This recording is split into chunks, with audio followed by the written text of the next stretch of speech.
All right, guys, listen. We come to a situation that the capacitor prior is skinnier and longer. Now we got a shorter and fatter capacitor. Yeah, that's what she said. It's a problem. So right now we need to figure something out. So I always cover up the terminals. That's just something I do. Why? Because if, God forbid, this touches the chassis and it's metal or ground out, create a dead short. So we don't want that if it vibrates. So this is something that, you know, nobody can really teach you. You kind of have to improvise, use your brain, your coco a little bit. So what I was considering is putting this like this. You know, so it doesn't go around the actual. Give me a hand here.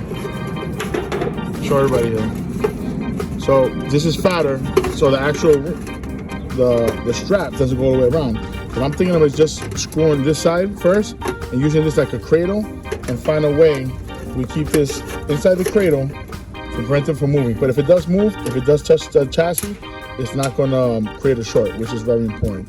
But we also want to make sure it's strapped correctly so it doesn't vibrate or make an annoying noise, and we don't want that. We don't want no callbacks.